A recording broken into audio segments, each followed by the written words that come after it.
Hello students, welcome you. Today I will teach you application of economics or economic principles in business management decision and nature of managerial economics or business economics, both other science and arts. I hope that you will be satisfied and you will study. Hello students, व्यावसायिक अर्थशास्त्र first paper के अंतर्गत lesson number 1 व्यावसायिक अर्थशास्त्र की परिभाषा तथा व्यावसायिक निर्णयों में भूमिका के अंतर्गत मैंने आपको व्यावसायिक अर्थशास्त्र अथवा प्रबंधकीय अर्थशास्त्र के अर्थ एवं परिभाषा तथा विशेषताओं के बारे में फर्स्ट लेक्चर में वर्णन किया था, जिसमें मैंने आपको बतलाया था कि व्यावसायिक अर्थशास्त्र तथा प्रबंधकीय अर्थशास्त्र दोनों एक दूसरे के पर्यायवाची हैं। दोनों का अर्थ, परिभाषाएं और क्षेत्र वही है, केवल शब्दों का हेर-फेर है।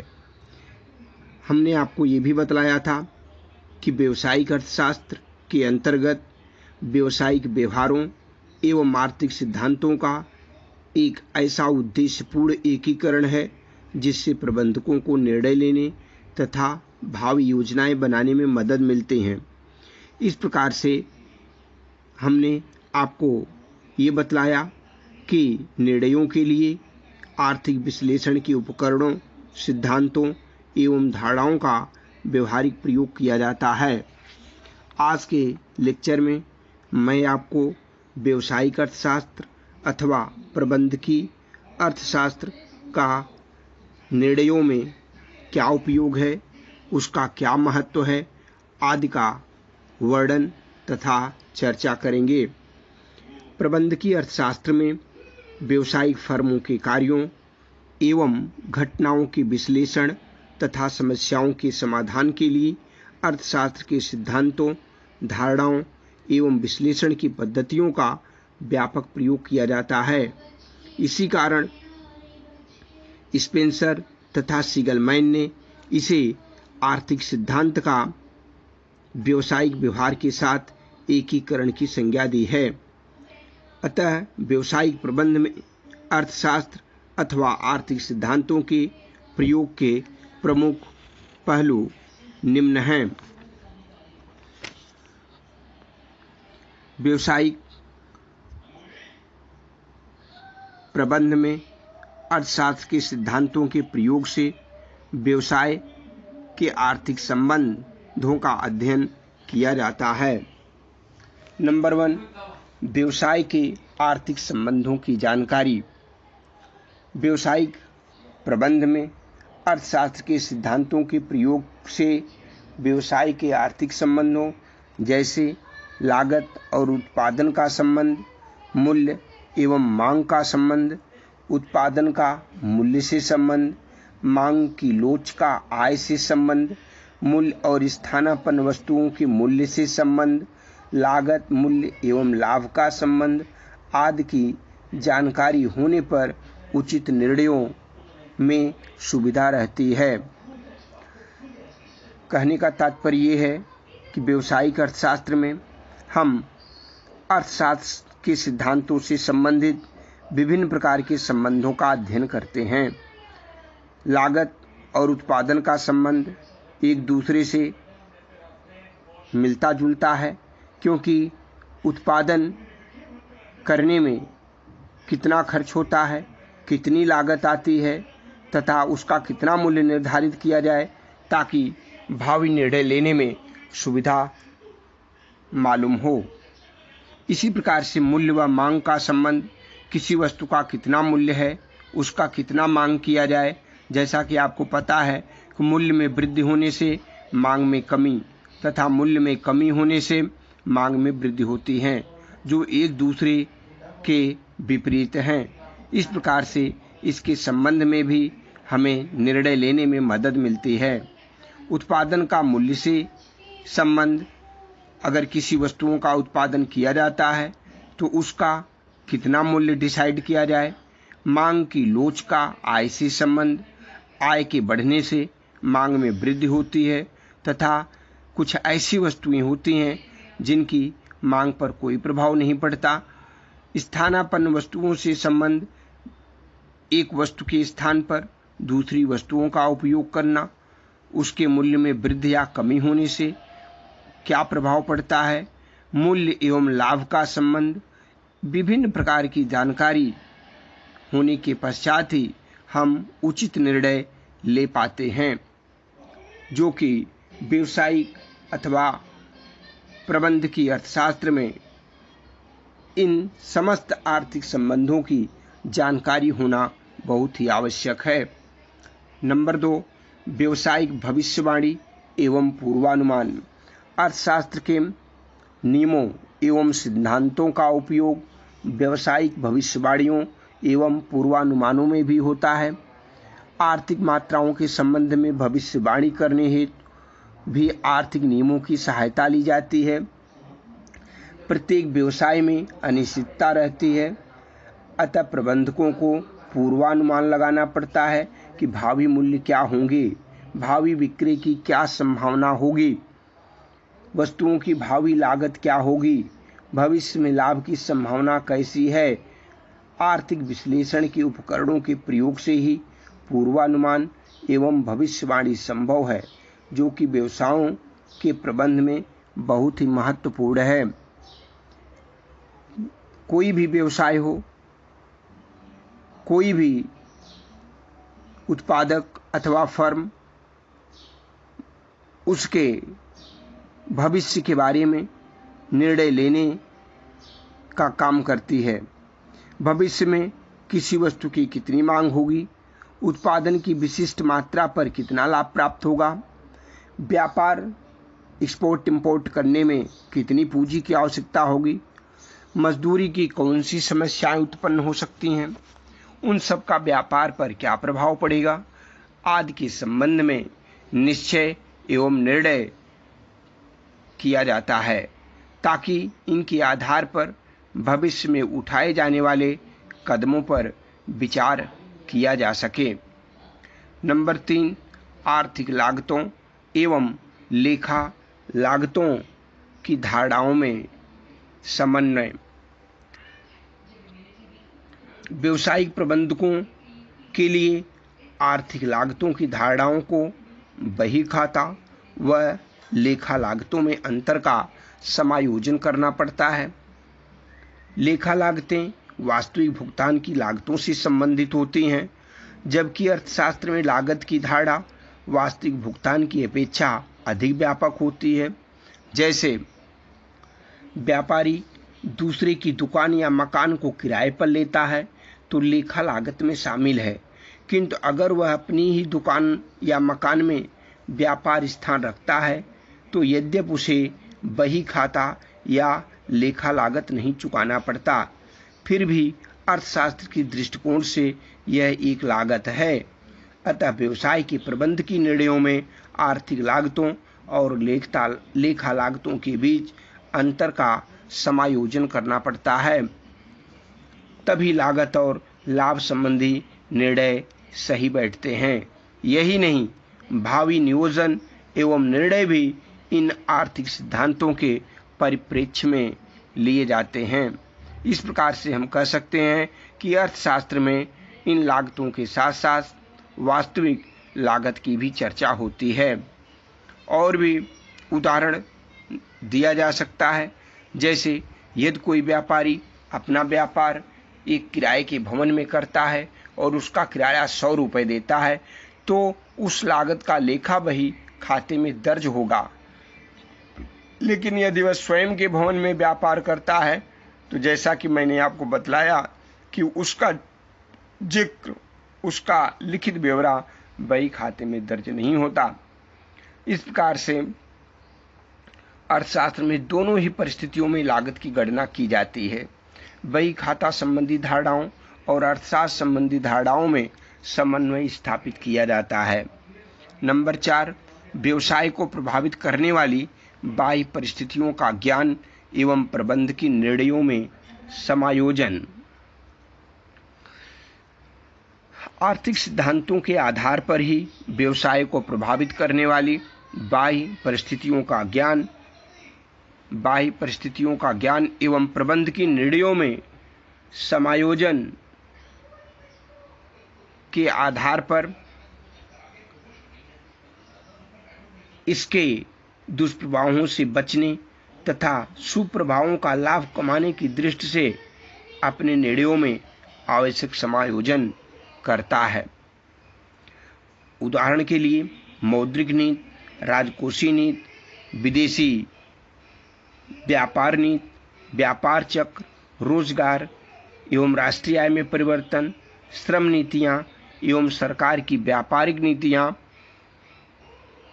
एकाधिकार विरोधी कानून आदि का अध्ययन आर्थिक सिद्धांतों की सहायता से होता है, जो कि बाह्य परिस्थितियां हैं। इनको समझने तथा विश्लेषण करने में ही नहीं वरन समयानुकूल नियोजन एवं निर्णय लेने में आर्थिक सिद्धांतों का प्रयोग करना पड़ता है। व्यावसायिक प्रबंध इन बाह्य परिस्थितियों के आधार पर अपनी नीतियों में समायोजन करता है। इन बाह्य परिस्थितियों को समझने के लिए आर्थिक सिद्धांतों को समझना अत्यधिक आवश्यक है। आर्थिक सिद्धांतों के प्रयोग से व्यवसाय संचालन में सुविधा,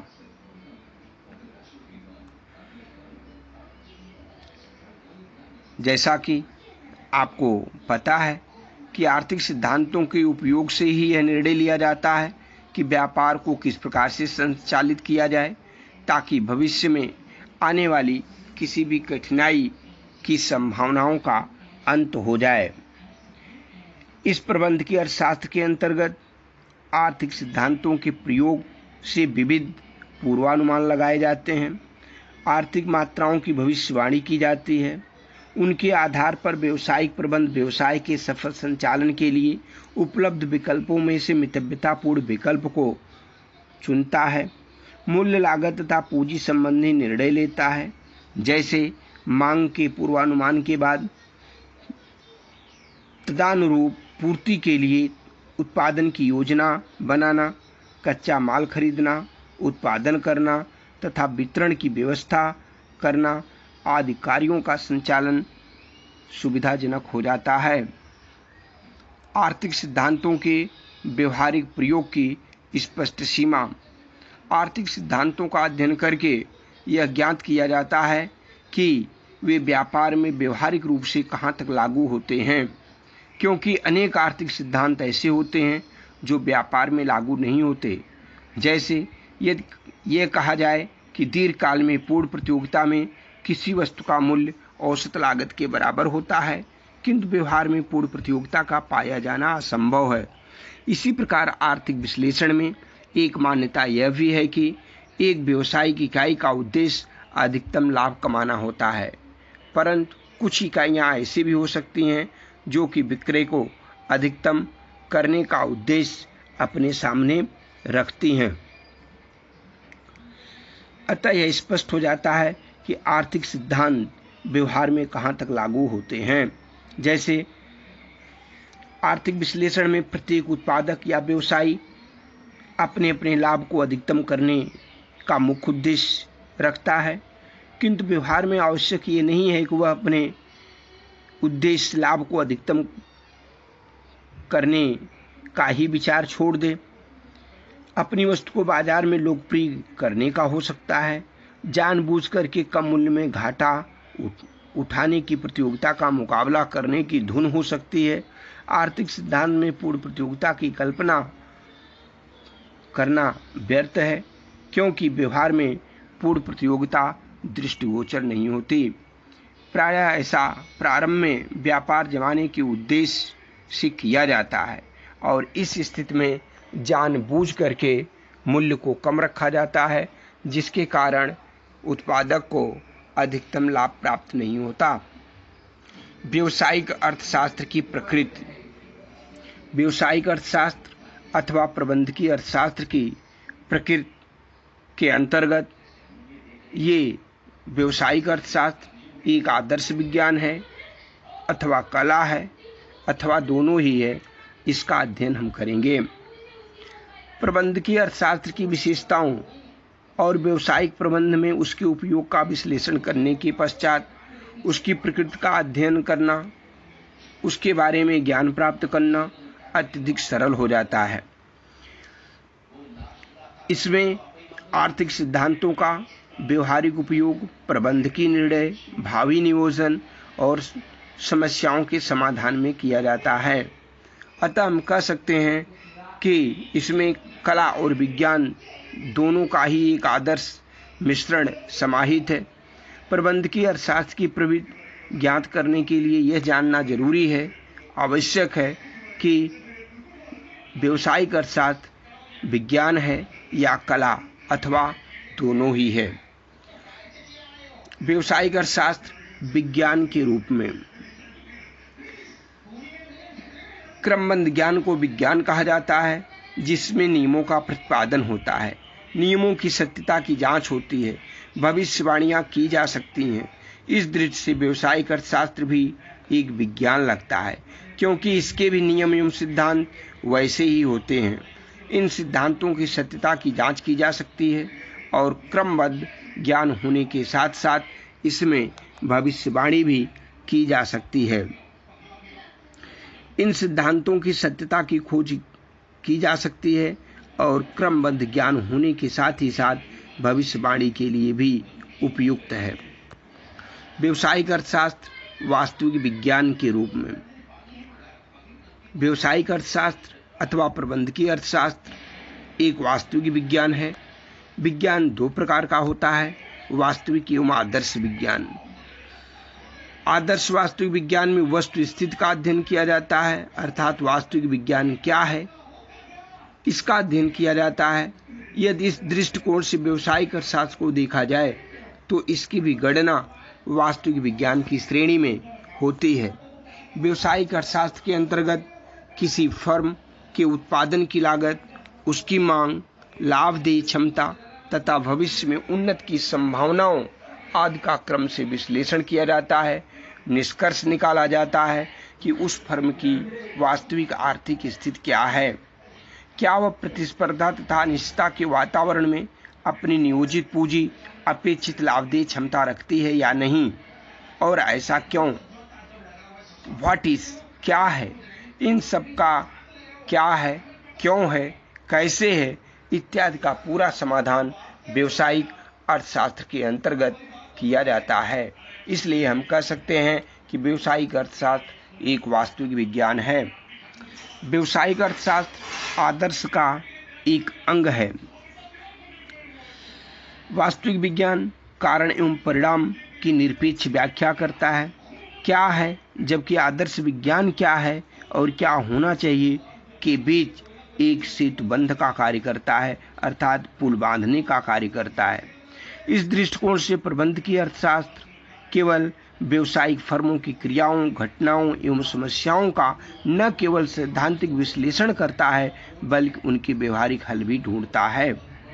प्रबंधकीय अर्थशास्त्र प्रकृति वर्णनात्मक न होकर के निर्देशात्मक होती है। इसमें साधनों के अध्ययन की अपेक्षा साध्यों को महत्वपूर्ण माना जाता है। व्यावसायिक प्रबंध वस्तु स्थिति का अध्ययन कर आदर्श निर्णय लेता है ताकि फर्म के लाभ अधिकतम करण के अंतिम उद्देश्य की पूर्ति हो सके। यह सैद्धांतिक विवेचन की अपेक्षा नीति निर्धारण को अधिक महत्व प्रदान करता है। अतः हम कह सकते हैं कि यह आदर्श एवं नीति प्रधान विज्ञान है।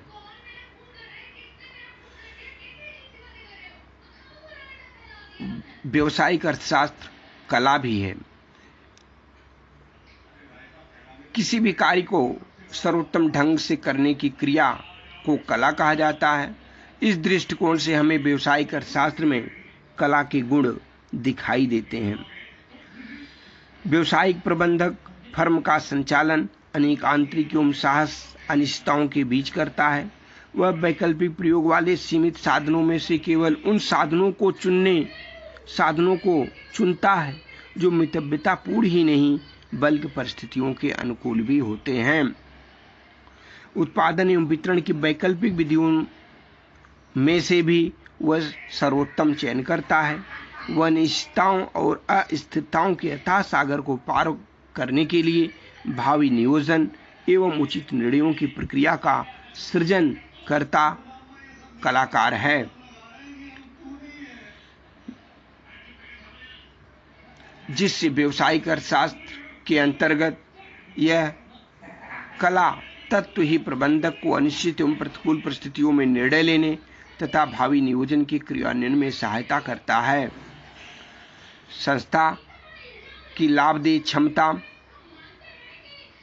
में उत्पादन बढ़ाकर, मूल्य बढ़ाकर अथवा लागत घटाकर अन्य तरीकों से किस प्रकार से वृद्धि की जा सकती है, इसका निर्णय व्यावसायिक अर्थशास्त्र के कला पक्ष द्वारा ही होता है। अतः व्यावसायिक अर्थशास्त्र एक कला ही है। अतः प्रबंधकीय अर्थशास्त्र में विज्ञान और कला का अजीब मिश्रण होने के कारण इसे वैज्ञानिक कला की संज्ञा दी जाती है। यह आदर्श विज्ञान और कला दोनों ही है।